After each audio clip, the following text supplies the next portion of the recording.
नमस्कार सभी को, कैसे आप सभी लोग। तो आज की वीडियो में हम बात करने वाले हैं सीटेट को पास करने की वो स्पेशल ट्रिक या यूं कह लो स्पेशल स्ट्रैटेजी जो टॉपर्स अपनाते हैं। और एक महीना आया है आपके पास, और एक महीने में मैं दावे के साथ कह रही हूं आप सिर्फ पास नहीं होगे, अगर आप इस ट्रिक को अपना लोगे तो आपके नंबर भी बहुत अच्छे आएंगे। यूं कह लो कि 125 130 ये कहीं नहीं गए हैं। तो वो स्ट्रैटेजी क्या है ये समझिए कि दो प्रकार के बच्चे हैं। ठीक है, आपको मैं यहां पर दो श्रेणी में रख रही हूं। तो दो प्रकार के बच्चे हैं, ये है हमारे सीटेट अभ्यर्थी। अच्छा, एक का नाम है बबलू और एक का नाम है टिंकू। ठीक है, बबलू क्या करता है बेटा, बबलू हमेशा कुछ इस तरीके से रणनीति अपनाता है, यानी कि वो सबसे पहले लेक्चर जो है वो सुनेगा, हम सभी टीचरों से सुनेगा कि क्या क्या मैडम पढ़ा रही हैं, किस तरीके से पढ़ा रही हैं, थियरी सुनेगा, और फिर उसके बाद नोट्स जो है वह नोट्स लगाएगा, फिर उसके बाद नोट्स बनाएगा, छोटे फॉर्म में नोट्स बना लिया मान लो, फिर एनसीईआरटी जो है एनसीईआरटी उसने पढ़ी, खुद से पढ़ी, फिर किसी दो चार दोस्त ने उसे कह दिया कि आप जो है दूसरी किताबें पढ़े, मतलब आप जो है अदर बुक्स पढ़े। ठीक है, फिर ले देकर वो पीवाईक्यूज के ऊपर आ जाता है। फिर भी वो ये देखता है कि मेरा अभी तक कोई भी काम नहीं हुआ है, मतलब पीवाईक्यूज नहीं लग रहे हैं, फिर से वो लेक्चर सुनता है और यहां पर ये पूरा का पूरा घूमता ही रह जाता है, मतलब यहां पर एंड रिजल्ट नहीं आ पाता है। तो इसका मतलब क्या है कि आप हार्ड वर्क कर रहे हो, आप स्मार्ट वर्क नहीं कर रहे हो। अगर आप इस स्ट्रैटेजी को फॉलो करते हो सीटेट में अच्छे नंबर नहीं आ सकते, ना ही पास होगे। तो हमें करना क्या है, हमें हार्डवर्क के साथ साथ स्मार्ट वर्क भी तो करना है। तो उसके लिए हम क्या करेंगे, देखिए सबसे पहले क्या है, सबसे पहले अपनी प्रॉब्लम्स को समझना है। प्रॉब्लम्स क्या है, बहुत सारी प्रॉब्लम्स हैं। मान लो कि सीडीपी समझ नहीं आती है, मान लो कि लेक्चर के नोट समझ में नहीं आते हैं, या मान लेते हैं कि सब्जेक्ट पेडागोजी की सोशल साइंस की पेडागोजी हो गई, हिंदी पेडागोजी मैडम नहीं आती, इंग्लिश पेडागोजी नहीं आती, मैथ्स की पेडागोजी नहीं आती है, 15-15 नंबर की होती है, तो ये बहुत बड़ा जो है भाग होता है पेपर का। फिर सिलेबस कंप्लीट नहीं हो रहा है, इतना करने के बावजूद भी अब समय कम बचा है, समय है कम, सिलेबस है ज्यादा, तो इसमें हम क्या करें, कैसी रणनीति अपनाएं। और टॉपर्स का तो रिवीजन चल रहा है, हम आजू बाजू देखते हैं और देखते हैं कि टॉपर जो है वो रिवाइज कर रहे हैं, और अभी हम नोट्स बनाने में लगे हैं, अभी हम चैप्टर वाइज पढ़ रहे हैं, या यूं कह लो अभी तो हम थ्योरी लिख रहे हैं भाई। तो कैसा होगा, किस तरीके से इन सारी प्रॉब्लम से निपटा जाए। एक महीने का समय है, ये दिवाली के बाद आपके पास पूरा का पूरा एक महीने का समय है, वो 15 दिन छोड़ दीजिए, भूल जाइए उसको, क्योंकि वह उठने बैठने में, एडमिट कार्ड निकालने में, इसी में निकल जाएगा 10-14 दिन। ठीक है, 13 दिन कहूंगी। फिर यहां पर हम सॉल्यूशन को देखेंगे, ना कि प्रॉब्लम्स को, क्योंकि प्रॉब्लम्स तो है ही है ना। सॉल्यूशन क्या है, सबसे बेस्ट तरीका है, यदि आपको किसी भी एग्जाम को, सिर्फ सीटेट की बात नहीं हो रही है, किसी भी एग्जाम को यदि बच्चा आपको क्रैक करना है तो सबसे बेस्ट तरीका क्या है, 80/20 का रूल, इसको अपना लो। 80/20 का रूल क्या होता है, इसका मतलब होता है जो भी हमारे इंपॉर्टेंट टॉपिक्स होते हैं ना, वो हमारे 80% मोस्टली ऐसे टॉपिक्स होते हैं जो आते ही आते हैं, रिपीट होते हैं, या यूं कह लो कि ये बहुत इंपॉर्टेंट टॉपिक्स होते हैं। वो हमें कैसे पता चलेगा, मान लो आपको पता नहीं है, तो हम मान लेते हैं कि इसको हम पीवाईक्यू से निकाल सकते हैं कि भाई हमारे इंपॉर्टेंट टॉपिक्स कौन से हैं। आपको इधर उधर पूछने की जरूरत नहीं पड़ेगी, ये पक्की बात है, इधर उधर पूछने की जरूरत नहीं पड़ेगी, इस बात का ध्यान रखिएगा। तो इसलिए सबसे पहले ये पहचानिए कि सबसे इंपॉर्टेंट क्या है, what is the most important, जो बार बार पेपर में आ रहा है। जैसे कि आपने देख लिया होगा विकास के कुछ प्रश्न हैं जो आते हैं, तो हम पीवाईक्यूज को देखकर अंदाजा लगा सकते हैं कैसे प्रश्न आ रहे हैं, किस तरीके से पैटर्न आ रहा है, और उसमें इंपॉर्टेंट टॉपिक्स कौन से हैं, ऐसे आप कर सकते हैं। फिर दूसरा क्या है, यदि मान लो कि ऐसा भी आप नहीं करना चाहते हैं, एक और स्ट्रैटेजी बताती हूं। सीटेट को क्रैक करना है यदि, तो सबसे इंपॉर्टेंट स्ट्रैटेजी क्या है, ये पास होने वाली स्ट्रैटेजी नहीं है, ये अच्छे नंबर वाली स्ट्रैटेजी है। इसको अगर आप अपनाओगे तो डेफिनेटली, मैं यहां पर कह रही हूं, यूं कह लो कि जेब में नंबर रखे है ना, ऐसी मान लो। ठीक है, तो आपको क्या करना है, आपको सबसे पहले सीटेट क्रैक करना है, तो उसके लिए ये टारगेट है बेटा, ये आपका लक्ष्य है, ये आपका गोल है। तो आपको क्या करना पड़ेगा, सबसे पहले आपको बेसिक कॉन्सेप्ट क्लियर होनी चाहिए।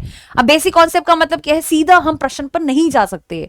अगर मैं कहूं कि भाई किसी को कुछ भी नहीं आता है, जीरो है, 0 बटे सन्नाटा है, तो सीधा हम प्रश्न नहीं लगा सकते। तो आपको क्या करना चाहिए, आपको मेन फटाफट से कहीं से नोट्स देखकर, या जो मेन चीजें होती है, जैसे मैराथन होती है, मैं मैराथन भी करवाऊंगी, मेन जो टॉपिक टॉपिक्स होते हैं ना, वो एक बार नजर मार लीजिए, कम से कम एक बेसिक कॉन्सेप्ट तो क्लियर हो जाएगा कि क्या होता है क्या नहीं होता है। उसके बाद बेसिक कॉन्सेप्ट से क्या निकलेंगे बेटा, बेसिक कॉन्सेप्ट के बाद आते हैं आपके मेन वर्ड्स, जिसे आप टैग वर्ड्स कहते हैं। जैसे मान लो आपको निष्पादन के बारे में नहीं पता है, निष्पादन को इंग्लिश में क्या कहते हैं, या निष्पादन का मतलब क्या होता है, महारत उन्मुखी का मतलब क्या होता है, या अकोमोडेशन का इस्तेमाल कब होता है, संशोधन का इस्तेमाल कब होता है, मॉडिफिकेशन जिसे हम कहते हैं। तो मेन वर्ड्स को ना अपने रजिस्टर में लिखिए।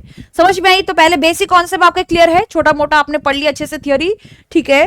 फिर उसके बाद आपने मेन वर्ड्स निकाले, या फिर डिफिकल्ट वर्ड्स कह सकते हैं आम भाषा में, या फिर टैग वर्ड्स भी से हम कह सकते हैं ना, आजकल टैग वर्ड्स का बहुत मतलब रुआब सा चल रहा है यूट्यूब के ऊपर, तो टैग वर्ड्स कह सकते हैं। तो टैग वर्ड्स की वीडियो जरूर देखिए कि वो टैग वर्ड्स क्या है, उनकी समझ बनाइए, ठीक है। मैंने भी बनाई है, मतलब मैंने भी वीडियो इसके ऊपर बनाई है। फिर उसके बाद क्या आता है, फिर इसके बाद टैग वर्ड्स हो गए, फिर इसके बाद टॉपिक वाइज क्वेश्चंस लगाना जरूरी है।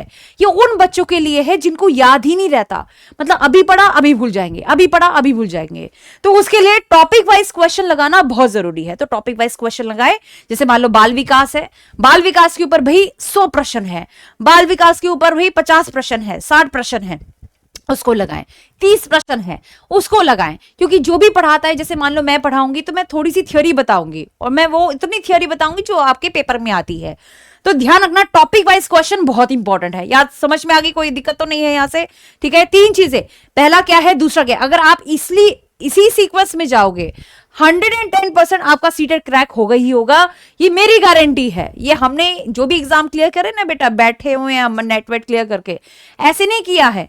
ये स्ट्रैटेजी आपको फॉलो करनी है, ये टॉपर्स की स्ट्रैटेजी है, ये हमारे फैकल्टीज भी बताते थे हम जब भी पढ़ते थे, ठीक है। तो ये वो भी हमें बताते थे, तो ये सबसे रामबाण है, ये सूत्र है, इसको अपनाएं।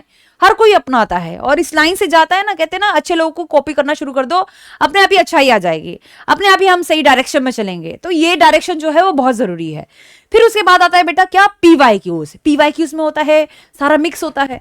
तो पहले आपने टॉपिक वाइज से क्लैरिटी ले ली कि हाँ भाई ऐसे चैप्टर से ये आएगा, जीन पियाजे से ऐसे प्रश्न बनते हैं, या कोलबर्ग से ऐसे प्रश्न बनते हैं, तो टॉपिक वाइज कर लिया। फिर पीवाईक्यूज बहुत लगाए, पीवाईक्यूज से पहले टॉपिक वाइज प्रश्न जरूर लगाएं, ताकि एक कॉन्फिडेंस आए, ठीक है। पीवाईक्यू जब लगाओगे, 1 सेट लगाओगे, 2 सेट लगाओगे, 3 सेट लगाओगे, 2021 से लेकर 2024 तक सारे पेपर कर लोगे, एक मतलब तुम ये समझ लो घमंड की तरह चलोगे तुम, ठीक है। ऐसे चलोगे कि हाँ भाई मुझे सब कुछ आता है, सीटेट का पेपर हम बहुत आराम से निकाल देंगे, ठीक। क्लियर है बात। फिर आती है मैराथन्स। मैराथन्स लेनी बहुत जरूरी है।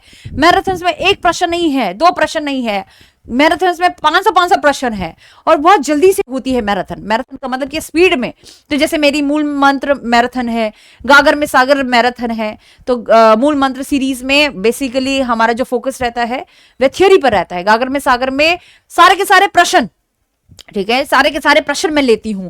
तो मैराथन्स लगाना बहुत जरूरी है। महा मैराथन 4 घंटे की, 5 घंटे की, या फिर सोशल साइंस ऐसे 1 शॉट में हो गई, तो ऐसा लगाना बेटा बहुत जरूरी है। फिर उसके बाद लास्ट नॉट द लीस्ट 90 प्रश्न लगाना, यानी कि मॉक टेस्ट लगाना, मॉडल पेपर्स कह लो, मॉक टेस्ट लगा लो। अब नए प्रश्न की बारी आएगी ना, क्योंकि पेपर पीवाईक्यू से नहीं आएगा, नए पैटर्न के आधार पर बनेगा, नए प्रश्न आएंगे, तो वो मॉक में आपको देखने को मिलेंगे।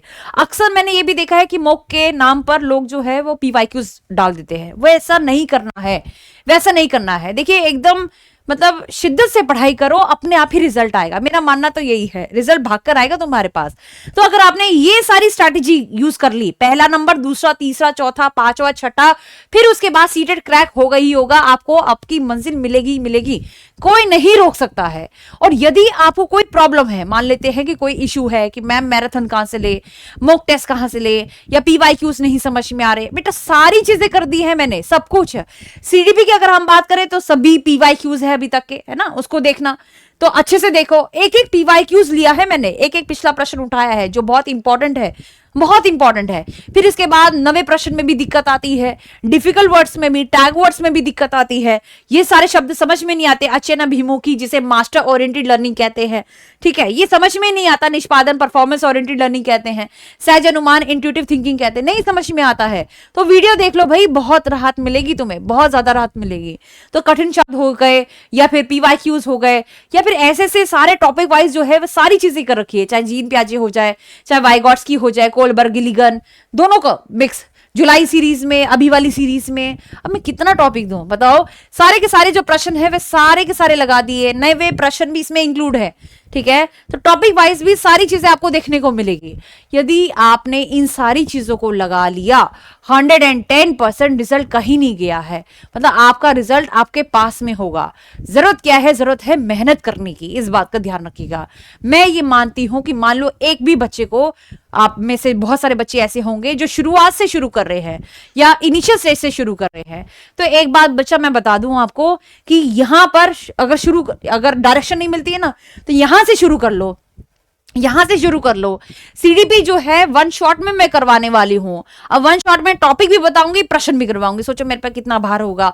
लेकिन हाँ, मेरा जो फोकस है वो ये कि सारे के सारे प्रश्न, सारे के सारे टॉपिक्स जो है बच्चों को क्लियर हो जाए।